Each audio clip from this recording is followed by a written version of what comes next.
Great work, guys. Fully satisfying experience. It was thrilling. It was emotional. The Nazi punching was just top tier. So thank you for this. Thank you for this movie, guys. Thanks. Harrison, I want to just rewind the dial of destiny for a moment and ask you, what was your initial reaction the first time you heard about this character, Indiana Jones? And did you ever foresee that this was a character who could take you on like a 40-year journey like we've just had? Never even thought about it. It was as far as I knew, it was a one-off. And I read a script that George Lucas asked me to read. It was a script for Raiders of the Lost Ark. I didn't know that it was a script that someone else had read. and was unable to take the job of Indiana Jones because of a contract, Tom Selleck. Right. But I was What good fortune. very enthusiastic about the script and enthusiastic about the opportunity to work with Stephen. So, I mean, I didn't really have my head around anything but that job of work right there. I never thought of continuing on to make 4 films over 40 years, 42 years now.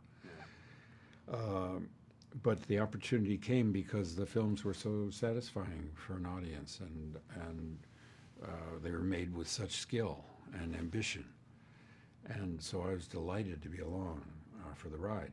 One thing I asked for in each of them was to further embrace a complication of the character. I wanted to know more about Indiana Jones. I wanted the things that he did to be generated out of his character, out of his nature, out of his experience. I didn't want it just to be pinned on like a merit badge. I wanted these films to inspire people, to make them laugh, to make them cry. And so for me, it's been just an unbelievable experience to have this opportunity. And the last one, I wanted to be about character. I wanted it to be about what it's like to be an older archaeologist. I love that. I mean, Jim, you have a pulse, so I'm assuming you're a longtime Indiana Jones fan. How meaningful was this, especially, helping cap Harrison's adventures after 4 decades? I just wanted to make a good film about this character. I just wanted, the meaning I'll leave to you guys. The meaning of what it means in the cosmos.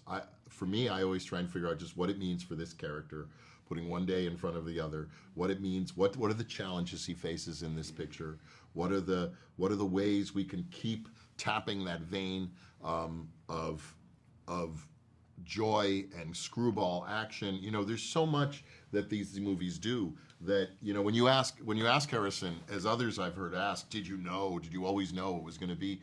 There's so many risks in this movie. It's such a wild anachronism. It's screwball. It's kind of comedic. It's about an archaeologist who carries a whip, who is brilliant but also scared of snakes, who can take on action but kind of gets freaked out in social environments. Yeah. It's such a bunch of contradictions that no one would go, that smells like a hit, George. It's kind of it's such an amalgam of wonderfully eccentric things that in the alchemy of this guy in the role and that guy directing and Larry Kasdan writing and George producing and guiding, something happened which was bigger than the sum of the parts.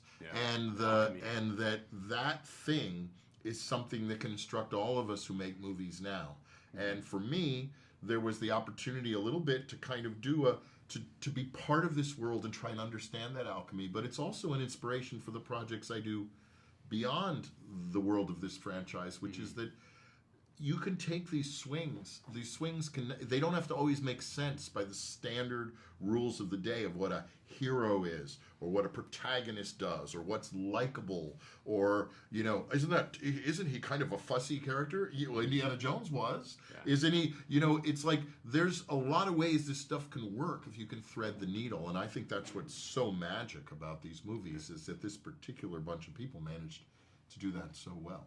I joked about this at the top, but in terms of real life resonance, Indiana Jones has taken on this elevated symbolic significance in recent years because we've actually seen, bizarrely, proliferation of actual real life Nazis parading around, and some of them are getting punched. So what I want to know is, would the ultimate Nazi puncher, Indiana Jones, would he support these people doing the punching? He'd push them out of the way to get in the first punch, the first shot. as well he should. Yeah. That was a black and white world, and this evil presented itself to the world. I mean, it's incalculable that this vision of evil not be confronted